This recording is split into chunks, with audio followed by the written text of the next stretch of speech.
If there simply is no good explanation, naturalistically speaking, we can use the historical process of investigation to conclude that quite likely maybe something supernatural happened here. What happened when Jesus died? Shortly after his death, we take a look at what happened, and those historical scholars we've already referred to, in general, agree with three facts. The video that you're about to watch deals with the historic facts for Jesus and his crucifixion and his resurrection. A lot of people get things very wrong when it comes to this topic, so I'm going to go ahead and play the video, let Nabeel make his presentation, and then I'm going to hop in on the back end and basically build on top of some of the claims that he makes. I'm going to give you guys quotes. I'm going to give you guys actual sources from history so that we can avoid the meme of, what are your sources? Trust me, bro. Let's get into it. What are the sources regarding Christianity? And some of you might be even asking, Nabeel, why should I even believe Jesus is real?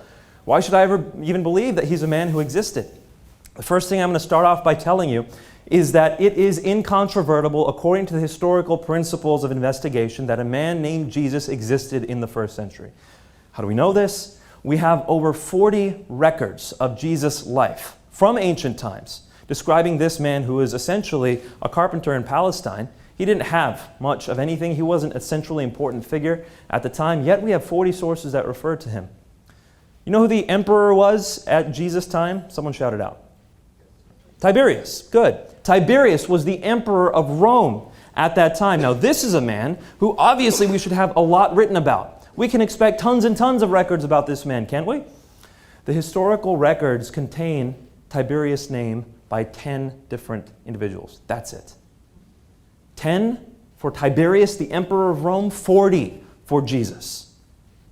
You can see we have excellent reason to believe that this man, Jesus of Nazareth, lived and existed in the first century. And that's why very, very few, in fact, I could probably count it on one hand, actually, I know of two, scholars who study the historical Jesus actually claim that Jesus never existed. And one of them is Bob Price, who most other scholars say is just not even possible what he says. So we can dismiss, just due to the reasoning and due to the lack of scholastic support, that this is actually the case. So Jesus certainly exists. Okay, what can we know about him?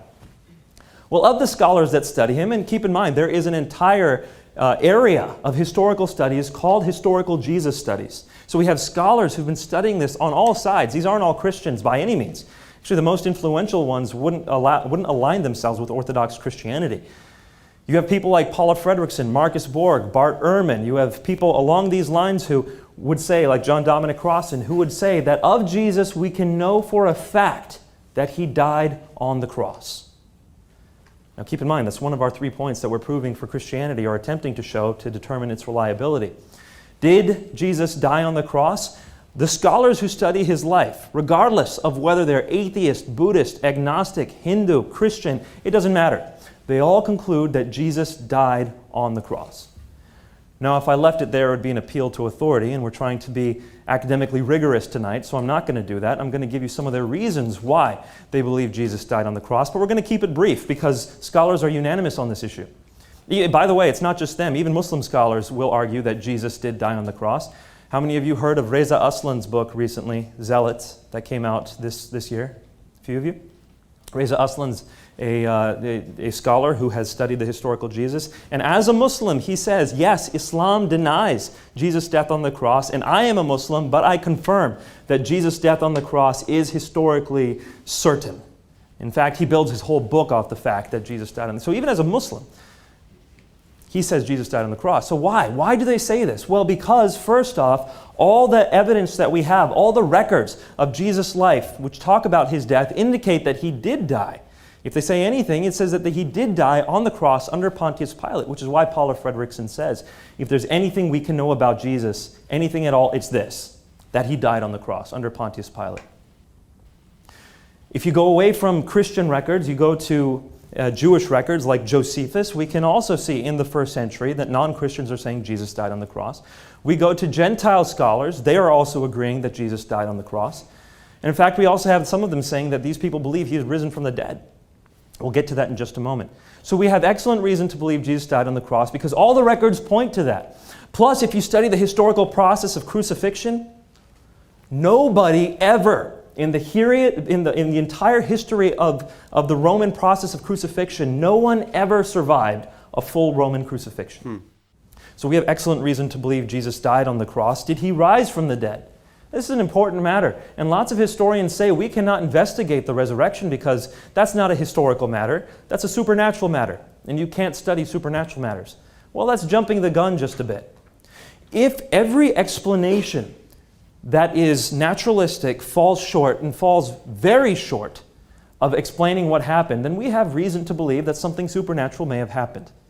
If there simply is no good explanation, naturalistically speaking, we can use the historical process of investigation to conclude that quite likely maybe something supernatural happened here.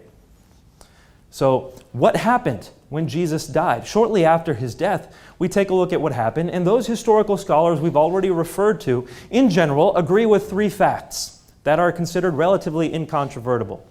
And I'm giving you what's called the minimal facts argument, if you want to look into this. It's called the minimal facts argument, primarily promoted by a man named Gary Habermas, who's written a book called The Historical Jesus. Also by his protege, Michael Licona, who's written a book called The Case for the Resurrection of Jesus. He wrote it alongside Gary Habermas. And he's also written his manifesto, a rather large book that serves well for curing insomnia.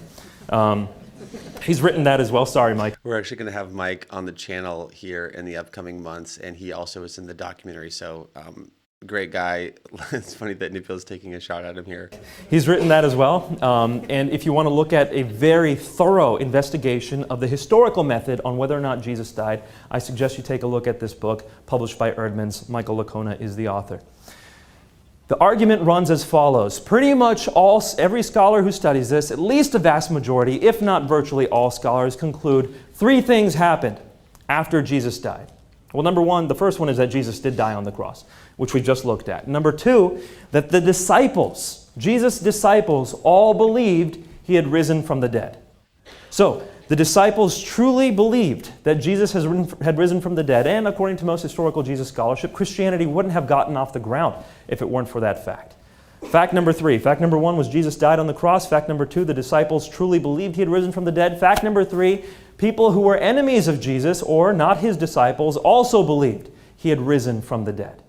Now, who are we talking about? We're talking specifically about two people, James, the brother of Jesus, and Paul, or Saul of Tarsus, as it were.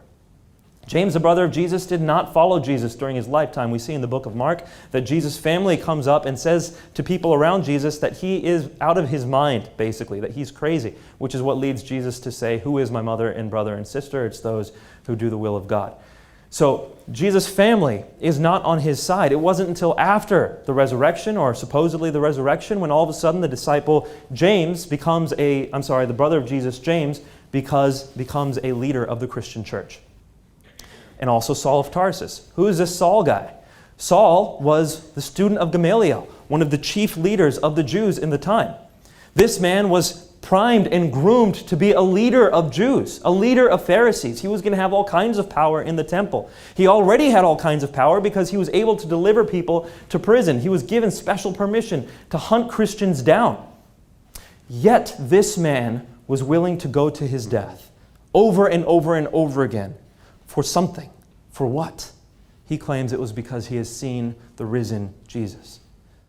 The earliest records of Jesus' resurrection say that 500 people saw him risen at the same time. I know that many people watch this and they think, sure, so Jesus lived in history. There was a guy by that name, sure, whatever. And some people think that he raised because people like superstition, whatever.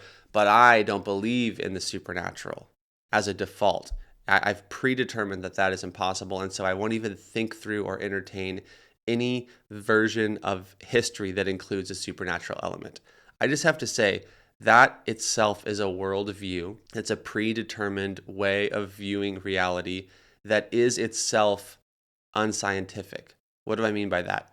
You cannot arrive at this place where you believe that the only form of evidence that is viable is the type of evidence that can be placed under a microscope scientifically. You cannot place that claim under a microscope and measure it according to the level of scrutiny that you ask. That claim, that belief itself is unscientific. That belief itself is philosophical in nature.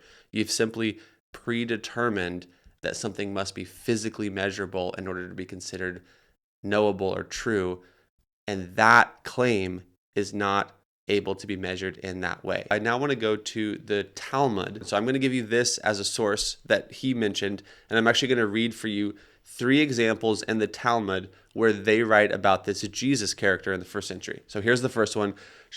Forgive any mispronunciations. Shabbath 104b, quote, Jesus was a magician and a fool. Next, Sanhedrin 107b of the Babylonian Talmud. Jesus performed magic and incited the people of Israel and led them astray. Sanhedrin 43a, quote, on Passover Eve, they hanged Jesus of Nazareth. He practiced sorcery, incited and led Israel astray, end quote. They call it black magic. They call it sorcery.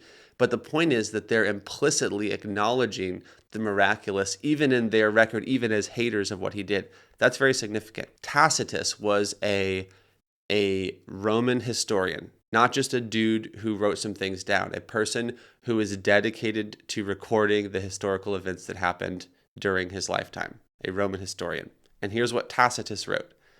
Christus, from whom the name had its origin, suffered the extreme penalty during the reign of Tiberius at the hands of Pontius Pilate, and at a most mischievous superstition. So there you have official Roman historian conceding both the life and the death of Jesus in history, which perfectly corroborates what the scriptures, meaning the Christian historic accounts, also say.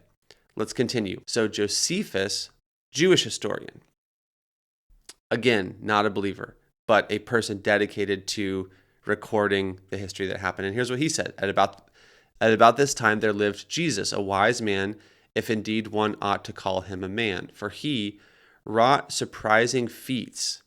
He was the Christ.